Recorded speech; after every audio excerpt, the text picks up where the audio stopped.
Assalamualaikum warahmatullahi wabarakatuh. Kami dari kelompok 6 Kemaritiman akan mempresentasikan hasil analisis kami dengan judul Diplomasi Sawit Indonesia dalam menghadapi regulasi lingkungan Uni Eropa dan implikasinya terhadap transportasi laut. Dengan beranggotakan kelompok yaitu ada Alsa Sapiki, Alfajri Montoikon, Afnisa Jessica Mahmud, Alwina Ramdina S. Nurdin, Nurul Anissa Lumalaga, Firman Datau, Amelia Putri Pratiwi Ali, dan Nur Atifa. Indonesia merupakan salah satu produsen dan eksportir minyak sawit terbesar di dunia yang memiliki peran penting dalam perekonomian nasional.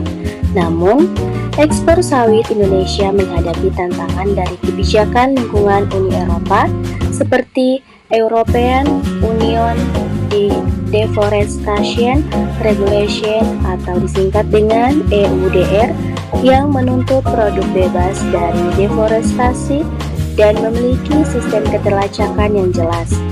Kebijakan ini tidak hanya mempengaruhi perdagangan tetapi juga berdampak pada rantai pasok dan transportasi laut sebagai jalur utama ekspor sawit Indonesia. Baik, selanjutnya itu rumusan masalah dan tujuan. Rumusan masalah yang pertama itu bagaimana kebijakan lingkungan Uni Eropa memengaruhi perdagangan sawit Indonesia. Yang kedua, bagaimana diplomasi Indonesia dalam menghadapi regulasi tersebut. Yang ketiga, apa tantangan yang muncul pada sektor transportasi laut. Yang keempat, bagaimana dampaknya terhadap rantai pasok ekspor sawit. Dan yang kelima itu strategi apa yang dapat dilakukan Indonesia untuk menjaga daya saing ekspor. Selanjutnya itu tujuan. Yang pertama itu menganalisis pengaruh kebijakan lingkungan Uni Eropa terhadap ekspor sawit Indonesia. Yang kedua, mengkaji strategi diplomasi Indonesia dalam merespon regulasi tersebut. Yang ketiga, mengidentifikasi tantangan pada sektor transportasi laut. Yang keempat, menjelaskan dampak terhadap rantai pasok ekspor sawit. Dan yang kelima yaitu merumuskan strategi untuk mempertahankan daya saing di pasar global. Regulasi lingkungan Uni Eropa. Uni Eropa menerapkan kebijakan lingkungan melalui European Green Deal. Salah satu regulasinya adalah EUDR yang mewajibkan komoditas impor bebas deforestasi. Produk harus memiliki sistem keterlacakan, trackability, hingga lokasi produksi. Kebijakan ini dianggap berpotensi menjadi hambatan non-tarif bagi negara produsen sawit seperti Indonesia.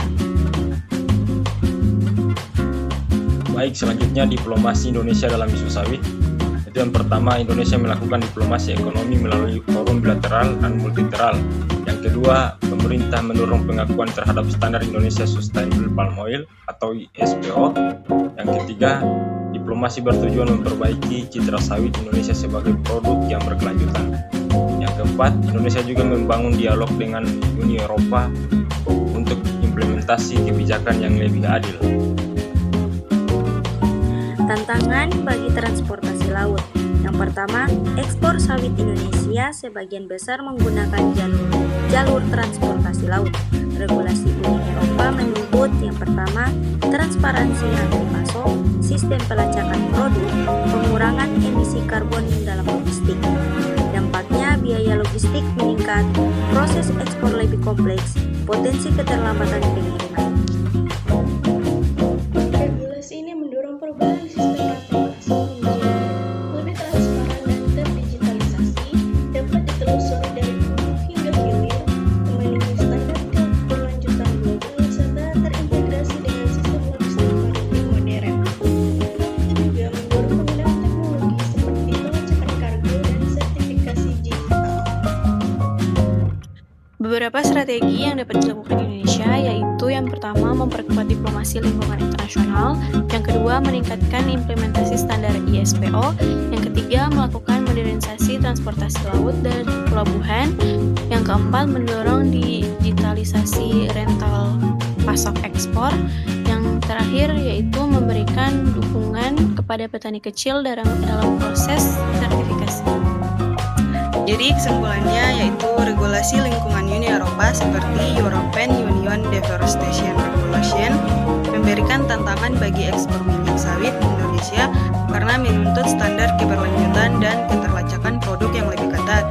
Kebijakan ini tidak hanya berdampak pada perdagangan, tetapi juga pada rantai pasok dan sektor transportasi laut sebagai jalur utama distribusi ekspor.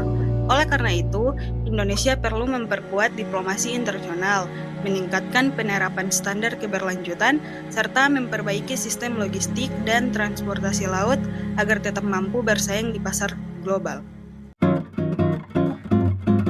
Baik, terima kasih. Itulah presentasi dari kami. Wassalamualaikum warahmatullahi wabarakatuh.